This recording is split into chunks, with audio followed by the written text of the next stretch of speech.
Alright, let's do a quick update. So, I didn't want to wait until Monday without talking to a medical professional regarding Ginger's issue. So I did schedule a online appointment with Vetster, and I just got off of the video chat with the vet, and basically, based on the symptoms that I've described, so before I even continue with that, let's back up the train. For those who don't know, Ginger, I noticed, was covered in blood all over her bottom area. And so I gave her a bum bath to clean her up earlier this evening. I'm going to have to do this daily for however long it takes.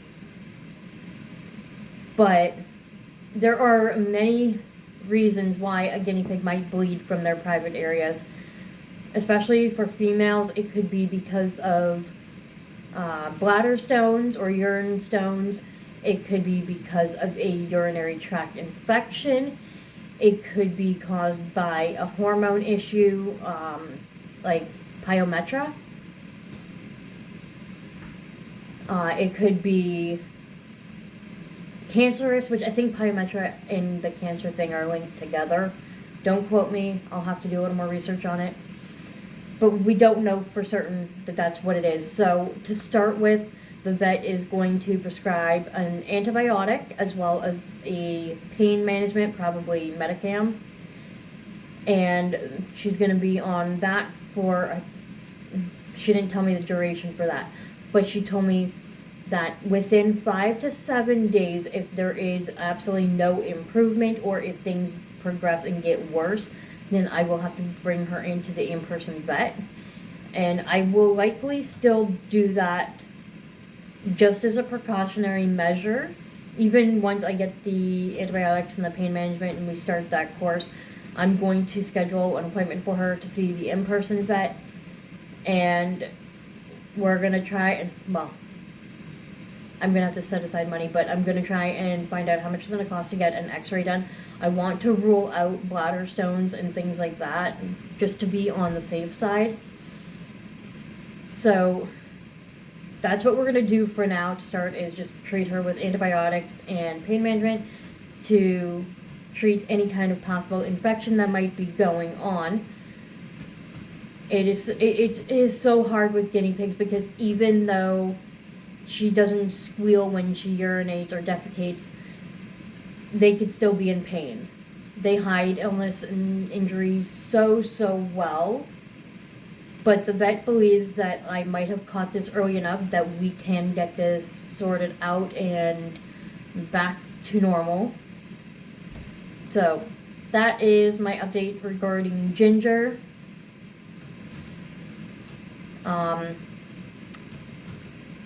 I have a feeling that is going to be a similar situation to Lucy regarding the medication with the pet pharmacy. I'm going to have to wait till Monday before they can fill it. They'll ship it out Tuesday. It'll arrive Wednesday or Thursday. I'm hoping, let's cross our fingers and toes, everyone, that it will actually come sooner.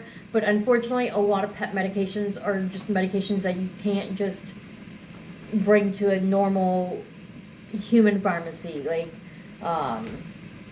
in Canada it would be Shoppers Drug Mart, or, well, Shoppers Drug Mart is the most popular one. But, yeah. Like, I could probably get the antibiotic in a pill form, but trying to get a guinea pig to swallow a pill with their small little itty bitty mouths is very difficult. And then to be able to crush up a pill and then have to dose it perfectly would be very challenging.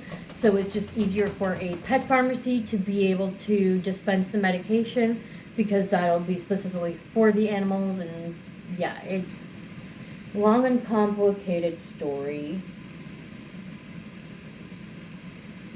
But Ginger is currently hiding in the back corner right now. I think Ramona's in there. Okay, yeah, Ramona's in the hammock, and Ginger's just like on the outside of it. I gave them a new chew toy to chew on, So I'm hoping that she'll munch on that a little bit. But yeah, tomorrow I have to go to the mall to Arts Harvest for the rest of the veggie order. And I also need to go to my pharmacy to pick up my medication. I'll be fine. I don't handle stress very well, if you haven't noticed that already. But, yeah. Oh, wait, that's her toe. Okay, that's her toe. Every little shadow that I see that doesn't look right, I'm thinking is blood, and then I freak out. And I've got to stop doing that. So, the vet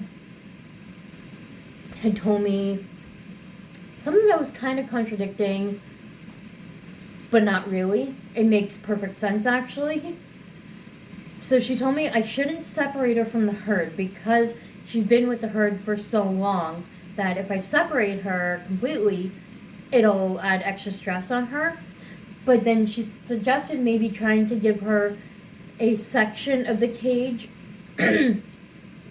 so that I can monitor her eating better. So what I might do, and I'm not doing it tonight. If anything, it'll be tomorrow at some point. But the 2x2 thing that I had in the far back corner over there of the cage that I was using as their litter tray, which I'm no longer using, I gave them snack shacks again.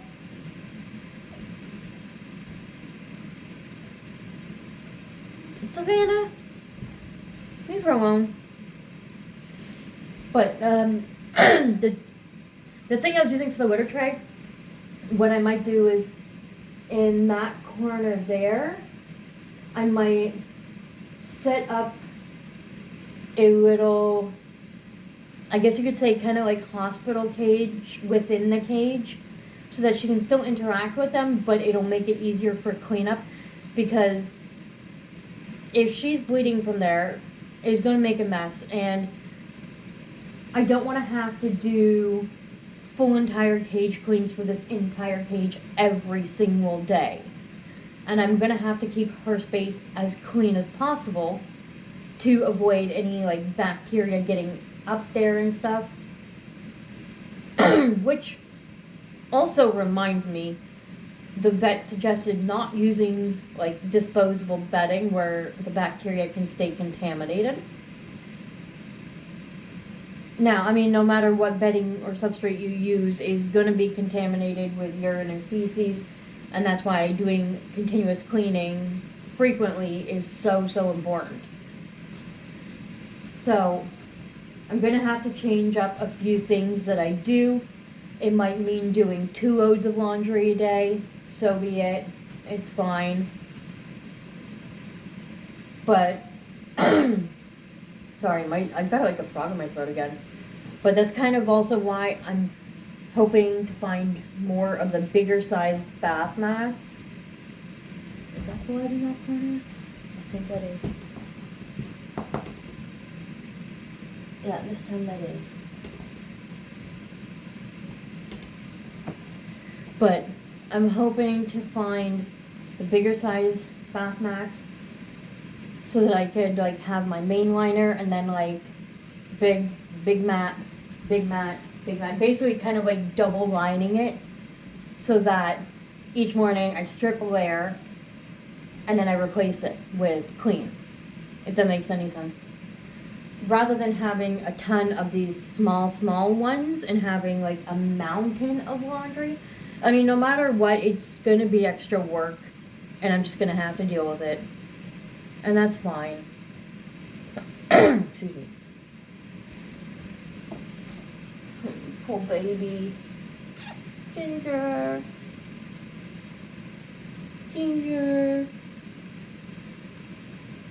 I wish I could make you all better.